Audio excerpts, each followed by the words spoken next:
मेरे उस वक्त लावांगे तो फिशर वैसे ही करा देना मेरे को ब्लीच है फेशियल आया गोल्ड का कमालदार ਜਾਂ 2 ਮਿੰਟ ਦੇ ਮੈਨੂੰ ਮੈਂ ਤੁਹਾਨੂੰ ਦਿਖਾਣਾ ਵਾ मेरे को वो वाला है ऑरेंज ਕਿਹੜਾ ਯੈਲੋ ਨਵਾਂ ਆਇਆ ਪਿਓਰ 골ਡ ਦਾ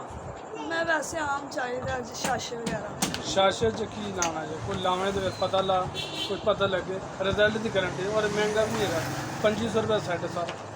नहीं वो तो शाशे खिला देना और अम्मी खिला देना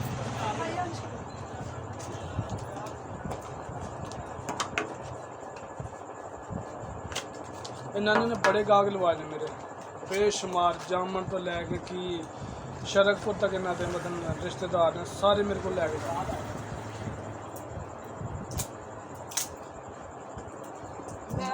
ਬੜੀਆਂ ਕਰੀਮਾਂ ਲਾਈ ਪਰ ਮੈਨੂੰ ਰਿਜ਼ਲਟ ਨਹੀਂ ਸਹੀ ਮਿਲਦਾ ਨਹੀਂ ਆਈ ਜਿਹੜੀ ਕਰੀਮ ਹੈ ਨਾ ਸ਼ੁਕਰ ਅਲਹਮਦੁਲਿਲਾ ਜਿੱਧਰ ਵੀ ਜਾਂਦੇ ਨੇ ਕੋਈ ਆਪਣੇ ਆਪ ਘੇਰ ਕੇ ਲੈ ਕੇ ਆਉਂਦੇ ਆ ਨਹੀਂ ਕਹਿੰਦਾ ਕੋਈ ਗਾਹਕ ਵੀ ਮੈਨੂੰ ਮਜ਼ਾ ਨਹੀਂ ਆਇਆ मेरे को ख़त्म हो गए मैं हूँ पहली दुकान तो मंगवाई ना वाली और उधर भी 1-2 पीस होंगे और हो सकता है कि रात में गाहक मोड़ जान शुक्र अलहमदुलिल्लाह इन्नी डिमांड है सुबह तो लैके शाम तक खरीद किन्ने सैट बन लेना वाले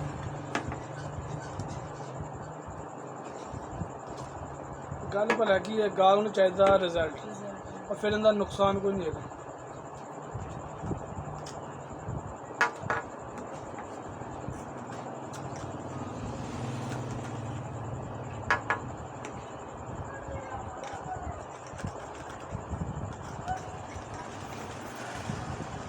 कितने फाटक तो रहते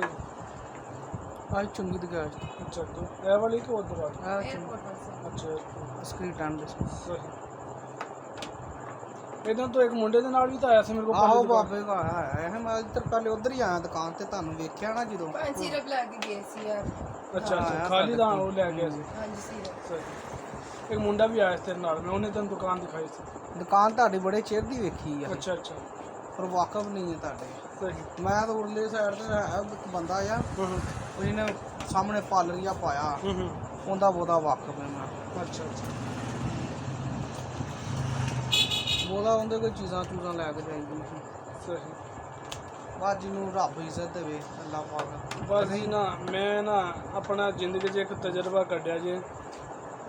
ਕਿਸੇ ਨੂੰ ਚੀਜ਼ ਐਸੀ ਦੇ ਦਿਓ ਕਿ ਘਰ ਬੈਠ ਕੇ ਉਹਨੂੰ ਤੁਹਾਨੂੰ ਦਵਾਵਾਂ ਤੇ ਫਿਰ ਮਜ਼ੇਦਾਰ ਦੀ ਗੱਲ ਹਾਂਜੀ ਯਕੀਨ ਕਰ ਮੈਂ ਨਹੀਂ ਜਾਣਦਾ ਲੋਕਾਂ ਨੂੰ ਪਰ ਬਤੇ ਲੇਡੀ ਤੋਂ ਵਿਚਾਰੀਆਂ ਵੇਖਣ ਨੂੰ ਤਰਸਦੀਆਂ ਨੇ ਦੁਕਾਨ ਤੇ ਗੁਆਵੇ ਦੁਕਾਨ ਹੈਗੀ ਜੇ ਕਰੀਮਾਂ ਵਾਲੀ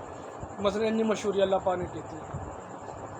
ਉਹਨੇ ਤੁਹਾਨੂੰ ਦੱਸਿਆ ਨਾ ਇੱਜ਼ਤ ਦੀ ਗੱਲ ਹੈ ਬਹੁਤ ਕੋਈ ਨਾ ਥੱਪੜ ਦੇ ਵੀ ਬਣਾਉਂਦੇ ਹਾਂਜੀ ਔਰ ਮੇਰੇ ਕੋਲ ਜਿਸ ਤਰ੍ਹਾਂ ਦਾ ਮਰਜ਼ੀ ਕੇਸ ਲਿਆ ਅੱਲਾਹ ਪਾਕ ਉਹਨੂੰ ਵੀ ਸ਼ਫਾ ਦੇ ਦਿੰਦਾ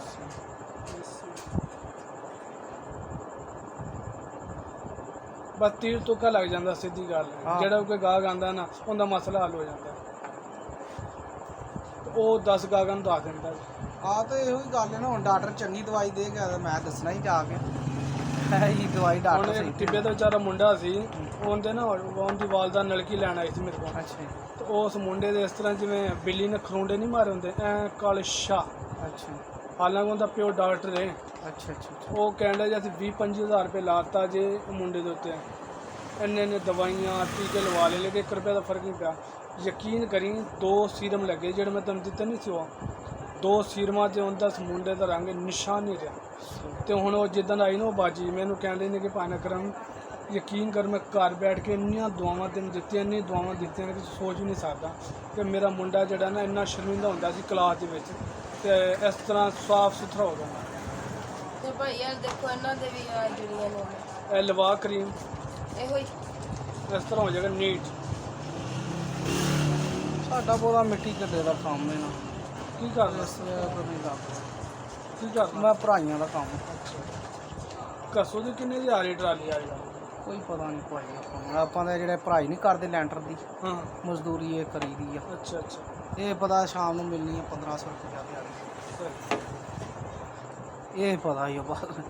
ਇਹ ਨਹੀਂ ਸਾਨੂੰ ਪਤਾ ਸੀਮੈਂਟ ਦੀ ਪੂਰੀ ਕਿੰਨੀ ਮਤਲਬ ਮਸ਼ੀਨ ਤਾਂ ਕਿਸੇ ਦੀ ਹੁੰਦੀ ਹੈ ਨਾ ਆ ਮਸ਼ੀਨ ਕਿਸੇ ਦੀ ਹੁੰਦੀ ਆ ਤੁਸੀਂ ਵੈਸੇ ਭਰਾਈ ਵਗੈਰਾ ਕਰਦੇ ਜੀ ਬਸ ਹਾਂਜੀ ਲੋ ਬਾਜੀ ਕਿੰਨਾ ਜੁਰਮਾਨਾ